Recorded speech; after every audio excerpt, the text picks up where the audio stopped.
Rajasthani tribal doctor हीरा मीना जी। ये है doctor हीरा मीना जी।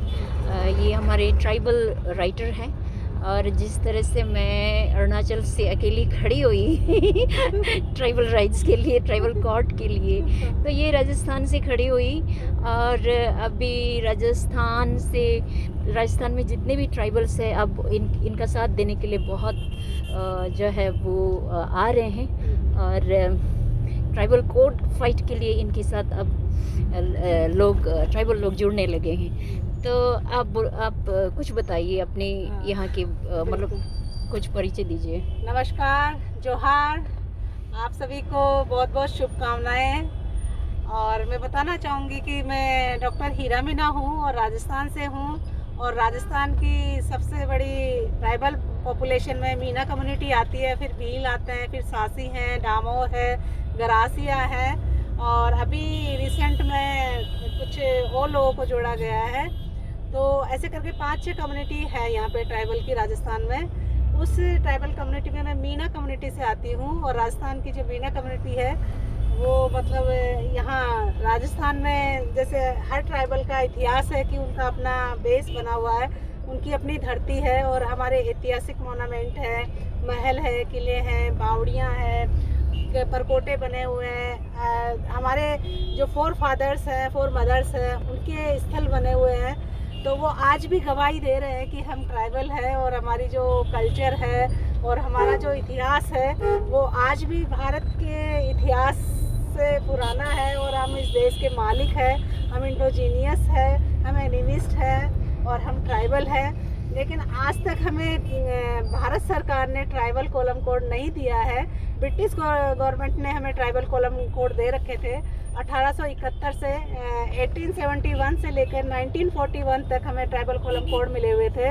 वो अबोरिजिनल, एनिमिस्ट, ट्राइबल रिलीजन और ट्राइब्स नाम से हमें 1941 तक ट्राइबल कॉलम कोड मिला हुआ था, जिसमें हम सभी ट्राइबल्स की जनगणना की जाती थी। उसके बाद 50 में जब संविधान लागू हुआ तो हमें एसटी कैटेगरी में डालकर अनुसूचित जनजाति या एसटी के रूप में हमें कॉलम कोड दिया गया। लेकिन 1961 में हमारा कॉलम कोड एसटी का भी हटा दिया गया। उसके बाद अदर्स जोड़ा गया। लेकिन अब सुनने में आ रहा है कि अदर्स का भी हटा दिया गया है। तो हम ट्राइबल चाहते हैं कि हमारी आइडेंटिटी, हमारी जो पहचान है वो स्थायी हो। इसीलिए हम 2021 की जनगणना में ट्राइबल कॉलम कोड की मांग रख रहे हैं। और देश भर के सभी आदिवासी जो भाई बहन हैं, जो बुद्धिजीवी हैं, जो राइटर्स हैं, जो प्रोफेसर हैं और जो ज़मीन से जुड़े हुए लोग हैं, जो अपनी भाषा, साहित्य, संस्कृति और आदिवासियत को बचाने के लिए लगे हुए हैं, वो सब जयपुर में 1 दिवसीय राष्ट्रीय सम्मेलन में आ रहे हैं। जिनमें मेरी मित्र है जो रानी अलाम, जो राजीव गांधी विश्वविद्यालय अरुणाचल में असिस्टेंट प्रोफेसर भी हैं और राइटर भी हैं। ये भी एक अकेली महिला है जो नहीं अभी मैं पहले अकेली थी, लेकिन अब मेरे साथ एक डॉक्टर ताओ आजू, वो एक कॉलेज की प्रिंसिपल हैं, वो भी जुड़ गई हैं और वो मेरे साथ भिड़ रही हैं। हम दोनों साथ में एक और एक 11 और एक मैं हूँ, तो हम 111 हो गए। और हम दोनों को सोशल मीडिया में भी लोग नहीं समझ के ट्रोलिंग कर रहे हैं। लेकिन मैं अपने लोगों पर भरोसा करती हूँ। जब वो अच्छे से समझेंगे तो वो समझ जाएंगे, क्योंकि अभी नहीं समझ रहे हैं तो हम लोगों को गाली दे रहे हैं। और मैं यहाँ से वापस आऊंगी तो मैं बताऊंगी कि ये क्या है।